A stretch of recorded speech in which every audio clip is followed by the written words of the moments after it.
Mon nom est Elena Brooks. J'ai 39 ans.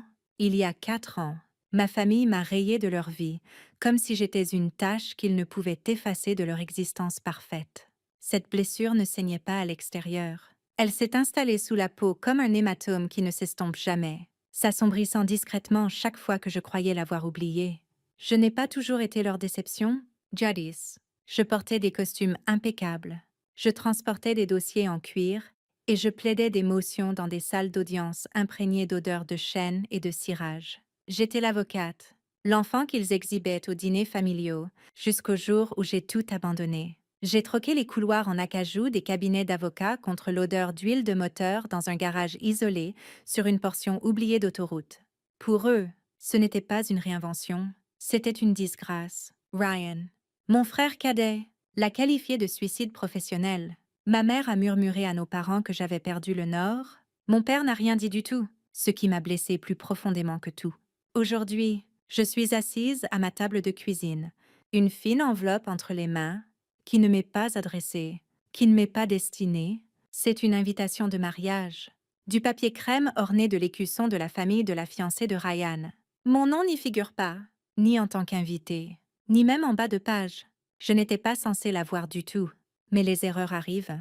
L'encre luit sous la lumière tamisée, et pendant un instant, cela ressemble moins à du papier qu'à un miroir reflétant exactement la place que j'occupe dans leur histoire. Effacé.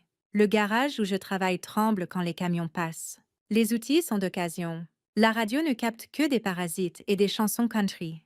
Et mes mains ne sont jamais propres. La graisse s'incruste dans les lignes de mes paumes jusqu'à ce qu'elles fassent partie de moi. Ma famille ne voit que cette image. La femme qui n'a pas su conserver sa carrière, qui vit au-dessus d'un atelier puant, l'échappement, qui a jeté son avenir aux orties. Ils ne demandent jamais pourquoi. Ils ne veulent pas savoir. La seule qui s'en soucie est Margaret, ma grand-mère. Elle a 80 ans, sa mémoire s'effiloche fil par fil, mais elle m'appelle encore tous les dimanches. Parfois, elle oublie mon nom au milieu d'une phrase. Parfois, elle répète la même histoire 3 fois en 10 minutes. Mais elle se souvient de moi, elle se souvient que j'existe. Cet acte de reconnaissance, je suis modeste, ressemble à une forme de défi, comme si elle montait la garde sur la partie de moi que ma famille a tenté d'enterrer. Je regarde à nouveau l'invitation. Ryan se tiendra sous des lumières blanches et des vœux, souriant à l'objectif d'un appareil photo qui ne me capturera pas dans le cadre. Il portera un toast à la famille, à la loyauté, à tout ce dont on m'a exclu. Le papier tremble dans ma main. Bien que je ne bouge pas, c'est étrange comme le silence peut peser plus que les cris. Ils n'ont jamais hurlé quand ils m'ont mise à l'écart. Ils m'ont simplement regardé comme si j'avais échoué à être quelqu'un qui valait la peine d'être gardé. Et dans leur silence, ils m'ont rayé. Mais ils ne connaissent pas toute l'histoire. Pas encore. Le souvenir de ce dîner est encore plus vif que n'importe quelle photo. C'était dans la maison de ville de Ryan, un endroit que Clara aimait appeler leur premier pas dans la société. La table brillait de couverts en argent poli, de verres en cristal alignés avec symétrie, et d'un centre de table de rose blanche qui semblait sorti d'un magazine. Je suis entrée en portant un plat de ragoût de bœuf, la recette transmise par ma grand-mère. L'odeur de thym et de sauce au vin rouge réchauffait mes mains. Mais l'instant où je l'ai posé, j'ai su qu'il n'avait pas sa place dans cette pièce. Le sourire de Clara était lisse comme de la porcelaine, fragile. Elle a jeté un regard au plat, comme on regarderait une tache sur de la soie. Si attentionnée, a-t-elle murmuré d'une voix sucrée comme du sucre sur du verre. Puis elle s'est tournée vers Ryan, pas vers moi, et a dit « Il faudra que le mariage soit cohérent. Tu comprends ?» Ryan n'a pas bronché. Il a simplement tendu la main vers l'enveloppe qu'il attendait déjà à côté de son assiette, un rectangle blanc contre le bois sombre, net et délibéré. Il l'a fait glisser sur la table jusqu'à ce qu'elle s'arrête devant moi. 5 000 $. Son écriture dans le coin. Remets le toit sur pied. Il ne m'a pas regardé quand il a parlé. Eleanor, peut-être suis un cours. Obtiens une certification en quelque chose. Mais ne viens pas au mariage. La famille de Clara est traditionnelle. Il ne comprendrait pas. Je me souviens de la façon dont la fourchette dans ma main a capté la lumière. Je me souviens du silence qui s'étirait si fin qu'il bourdonnait dans mes oreilles. J'ai posé la fourchette, puis j'ai placé le plat doucement au centre de la table comme une offrande que personne n'avait demandée. Les yeux de Ryan se sont posés dessus une fois, dédaigneux. Clara ne l'a pas touché du tout. Ce n'était pas l'argent qui m'a vidé. C'était le calcul dans leur regard, comme si j'avais été pesée, évaluée et classée. Une responsabilité avec un prix, mon ragoût est resté là, intact. La vapeur s'estompe, jusqu'à ce qu'il semble aussi indésirable que je me sentais. Je n'ai pas argumenté, je n'ai pas supplié, je me suis levée, j'ai lissé ma veste et je me suis dirigée vers la porte. Derrière moi, les couverts tintaient doucement, leur voix basse déjà passée à des sujets plus sûrs. Ce fut le dernier dîner que nous avons partagé. Et cette nuit-là, j'ai compris que je n'étais plus de la famille. J'étais une ombre à effacer avant l'impression des photos. Après cette nuit, le silence est devenu mon armure. Ma famille croyait que je survivais à peine dans un garage qui puait l'essence et la rouille. D'une certaine manière, ils avaient raison. La graisse s'est incrustée dans les rainures de mes doigts jusqu'à ce qu'elle semble permanente. Mes vêtements étaient toujours tachés, mon loyer toujours en retard, et l'appartement au-dessus de l'atelier tremblait chaque fois que des camions passaient. Pour quiconque regardait de l'extérieur, j'étais l'image d'une femme qui avait durement chuté et n'avait jamais retrouvé son équilibre. Mais les apparences sont faciles à manipuler. C'était le but. Le jour, j'étais Helena Brooks, une femme qui réparait des pneus et changeait de l'huile contre du cash. La nuit, et parfois dans les heures entre les deux, j'étais le capitaine Helena Brooks, renseignement de l'armée des États-Unis, opérant sous des ordres que peu de gens pouvaient même nommer. Le garage n'était jamais qu'un garage. C'était un poste d'écoute, un endroit où des conversations codées s'échappaient des bouches d'hommes qui pensaient que personne ne prêtait attention. J'ai mémorisé leurs plaques d'immatriculation, leurs habitudes, le rythme de leur voix quand ils mentaient. Les reçus devenaient des rapports de renseignement, les vidanges d'huile servaient de couverture pour la surveillance. Chaque sourire que je offrais en rendant un jeu de clés était calculé, pratiqué. Un masque que je portais si soigneusement qu'il semblait parfois soudé à ma peau. Il y avait un homme que je n'oublierai jamais. Il est arrivé au volant d'un pick-up noir, épaules larges, yeux calmes, en surface, juste un client de plus. Mais je savais que son nom ne correspondait pas à la carte d'identité qu'il portait. Je savais qu'il avait tiré sur des soldats arborant le même drapeau cousu sur ma manche. Et pourtant, je lui ai serré la main. Pourtant, j'ai serré les boulons de ses roues et je lui ai dit de conduire prudemment. À l'intérieur, j'avais envie de le briser en deux. À l'extérieur, je n'étais rien de plus qu'une mécanicienne avec de l'huile sur la joue. Chaque rapport que je rédigeais allait au lieutenant-colonel Grant Miller, mon supérieur. Il était le seul à connaître la vérité sur la vie que je menais. Le seul à comprendre ce que j'avais sacrifié pour rester caché en pleine lumière. Il m'a dit un jour, « Certaines missions ne se terminent pas par un titre en une.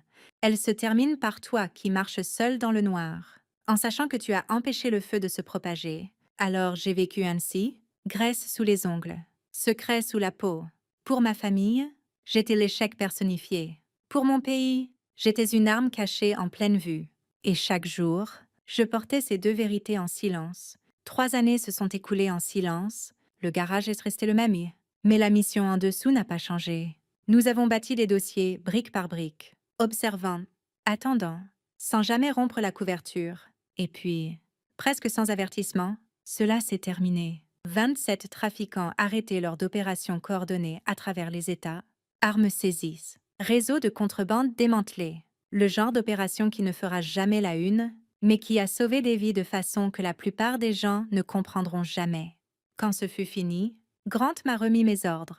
6 mois de permission. Repose-toi tant que tu peux, a-t-il dit, bien que nous sachions tous deux que le repos n'est pas quelque chose que des gens comme moi trouvent vraiment. Pourtant, pour la première fois depuis des années, je n'avais plus de fil dissimulé sous mes côtes, plus de Glock sanglés à ma cheville, plus de messages codés griffonnés sur des reçus de station-service, juste le calme. C'est dans ce calme que mon téléphone a vibré, un son si ordinaire qu'il a à peine enregistré jusqu'à ce que je lise l'écran. C'était un message de groupe. Le vieux fil familial que je n'avais pas vu s'allumer depuis des années. Ryan avait envoyé les détails, la date du mariage, l'adresse, un point sur une carte. Pas de salutation, pas d'explication, juste de la logistique, comme si j'avais été incluse par accident. Je l'ai fixé longtemps, debout dans un coin de pharmacie entre les médicaments contre le rhume et le chewing-gum. Mon pouce planait au-dessus de l'écran, attendant un suivi qui n'est jamais venu. Mon premier instinct a été de le supprimer, de prétendre que je ne l'avais pas vu. Il m'avait déjà effacé une fois, Pourquoi devrais-je me montrer maintenant? Mais quelque chose a bougé en moi pendant que je restais là. Pas de la colère, pas de vengeance. Quelque chose de plus calme, de plus lourd. Une pensée que je ne pouvais chasser. Si je restais à l'écart, ils continueraient à croire que j'étais l'échec qu'ils avaient peint de moi. Je resterais une ombre, le nom absent au bas de l'arbre généalogique. Cette nuit-là, je me suis tenue devant le miroir de mon appartement. La lumière clignotait au-dessus de moi, dure contre les fissures du mur. Mon reflet montrait des mains rugueuses des moteurs, marquées par un travail que personne n'avait vu. Des mains qui avaient tourné des clés à molette en plein jour et porté des fusils dans le noir. J'ai pressé mes paumes à plat contre la glace. Pendant des années, j'avais été silencieuse, mais le silence avait fait ses dégâts. Peut-être était-il temps d'être vu? La décision a été prise en silence. Pas d'annonce. Pas de vœux dramatiques. Juste moi, ouvrant l'armoire et sortant un uniforme qui n'avait pas vu la lumière depuis des années. Le tissu portait encore le poids de la poussière et des souvenirs. Les médailles polies mais lourdes, je l'ai étendu sur mon lit. Et pour la première fois depuis ce dîner à la table de Ryan, j'ai senti une stabilité s'installer dans ma poitrine. L'hôtel se dressait au bord de la côte, ses fenêtres en verre captant le soleil matinal comme une couronne. Je me souviens d'être passée devant une fois, des années plus tôt, refoulée par un portier qui avait décidé que je n'y avais pas ma place. Mes baskets étaient usées, ma veste effilochée. Cette fois, je suis descendue d'une berline noire, mes chaussures cirées, mon uniforme repassé, l'insigne sur mes épaules captant la lumière que personne ne pouvait ignorer. Le voiturier s'est figé un instant, puis a hoché la tête vivement, presque comme un salut. Je n'avais pas besoin de son approbation, mais cela me disait tout. La différence entre ce qu'il pensait que j'étais et ce que j'étais vraiment devenue. À l'entrée, un homme en fauteuil roulant a attiré mon regard. Ses cheveux étaient mi-blancs, sa silhouette mince sous un blazer impeccablement repassé, mais les épingles sur son revers m'en disaient assez. Il avait servi, il m'a vu, vraiment vu, et avant que la foule ne me place, avant que les murmures ne commencent, il a porté la main à son front en un salut net. Le bruit dans le hall a changé. Les conversations se sont interrompues au milieu d'une phrase, les flûtes de champagne suspendues en l'air. Le gardien à la porte a redressé sa posture et s'est écarté sans un mot. À cet instant, je n'étais plus la sœur effacée des invitations. J'étais un officier reconnu par celui qui comprenait ce que cela signifiait de porter l'uniforme de cette nation. Je suis avancée, mes médailles luisant dans la lumière filtrée, chaque pas mesuré, délibéré. Des yeux me suivaient, la confusion se muant en silence. Personne n'a demandé d'invitation. Personne n'a osé. L'air portait le poids de quelque chose d'indicible, une reconnaissance que l'histoire qu'il pensait connaître sur moi était fausse. Je n'étais pas venue pour faire une scène, mais en existant simplement dans cet espace. Dans cet uniforme, j'avais déjà réécrit le scénario qu'ils avaient écrit pour moi. À l'intérieur de la salle de bal, les rires portaient facilement par-dessus la musique. Des lustres en cristal brillaient au-dessus de tables drapées de nappes blanches, de fourchettes polies et de champagne qui coulaient sans interruption. Je me suis assise près du fond, le poids de mon uniforme s'ancrant dans la chaise comme une encre. Pendant un moment, j'ai laissé leurs mots me laver dessus. Des fragments à moitié entendus sur des investissements, des visites de vignobles et des murmures sur la sœur qui n'avait jamais été à la hauteur. Ils ne m'ont pas remarqué au début. Pour eux, j'étais juste une invitée de plus.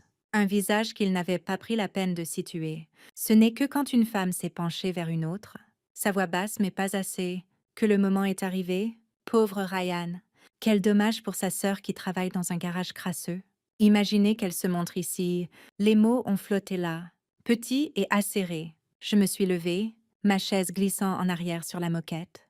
Les conversations ont hésité, les yeux se sont tournés. Ma voix était calme quand j'ai parlé, ferme comme de l'acier. Excusez-moi, je crois que vous parlez de la sœur de Ryan. C'est moi. Le silence qui a suivi était absolu. Les visages se sont figés, la curiosité se plissant en choc. Je l'ai laissé s'installer avant de continuer. Je m'appelle Elena Brooks. Je suis la sœur de Ryan. Pendant ces 3 dernières années, pendant que vous pensiez que je réparais des carburateurs et balayais des sols, j'ai servi en tant que capitaine au renseignement de l'armée des États-Unis. J'étais infiltrée dans une opération conjointe, démantelant l'un des plus grands réseaux de trafic d'armes de cette côte. 27 arrestations, de multiples attentats terroristes, stoppés avant qu'ils ne commencent. Un verre s'est brisé quelque part derrière moi. La flûte de champagne de Clara avait glissé de sa main. se répandant sur le marbre. Elle n'a pas bougé pour le ramasser. Ryan était devenu pâle, sa mâchoire crispée, ses yeux rivés sur moi mais incrédules. Avant que quiconque ne balaie mes mots comme du théâtre, un homme à une des tables du devant s'est levé lentement. Il portait un costume sombre, son revers orné d'un discret emblème du département de la Défense. Sa voix portait sans effort. Elle dit la vérité. La salle de bal s'est figée. On pouvait presque entendre les souffles se retenir d'un coup. Les murmures se sont tus au milieu d'une phrase. Je n'ai pas haussé la voix, je n'en avais pas besoin. Le poids de la vérité avait déjà rempli la pièce, plus lourd que n'importe quelle accusation, et pour la première fois, ils étaient forcés de me voir, non pas comme l'échec qu'ils avaient inventé, mais comme la femme qui avait vécu en silence, portant une guerre qu'ils n'avaient jamais connue. La salle de bal n'a jamais retrouvé son rythme après cela. La musique jouait, mais personne n'écoutait vraiment. Des yeux me suivaient partout où je me déplaçais, certains avec admiration, d'autres avec malaise. Ryan est apparu à mes côtés, la mâchoire serrée, une main se refermant sur mon bras avec plus de désespoir que de force. « Il faut qu'on parle » a-t-il dit à voix basse. Clara nous suivait, ses talons claquant trop vite sur le marbre, son visage décoloré. Il m'a menée par une porte latérale dans un couloir calme bordé de miroirs et de appliques tamisées. Le bruit de la célébration s'est atténué derrière nous. Remplacé par le lourd silence de la confrontation, Ryan s'est tourné en premier. Ses mots acérés mais sa voix tremblante. « Pourquoi ne m'as-tu rien dit? Pourquoi m'as-tu laissé penser que tu étais… » Sa voix s'est brisée. Il n'a pas pu finir la phrase. Je l'ai regardé calmement. « Tu te souviens de la nuit où tu m'as tendu ce chèque? 5 000 $. Comme si tu payais une dette. Tu ne m'as même pas regardé dans les yeux quand tu m'as dit de ne pas venir. » Ce silence m'a tout dit. Tu ne voulais pas la vérité? Tu voulais que je disparaisse? Clara a croisé les bras sur elle-même comme pour se protéger d'une tempête. Pour la première fois, sa confiance s'est fissurée. Nous pensions, je pensais, que cela blesserait la famille de Ryan si tu venais en ayant l'air. Comme ça, sa voix affaiblie, fine comme du papier. Et maintenant tu te tiens là. Ses mots se sont dissous en sanglots. Le regard de Ryan est tombé au sol. Quand il a enfin parlé, c'était plus doux, dépouillé d'orgueil. Je me suis dit que je protégeais l'image de la famille. Mais la vérité, c'est que je me protégeais moi. Je ne pouvais pas affronter ce que cela signifiait d'avoir une sœur que je ne comprenais pas. Et maintenant, je ne sais pas comment réparer ça. Leur honte a rempli le couloir, pesant contre moi comme l'humidité avant une tempête. J'ai laissé le silence s'étirer jusqu'à ce qu'il brûle. Puis j'ai répondu, ma voix calme, chaque mot délibéré. Je n'ai pas besoin de votre reconnaissance.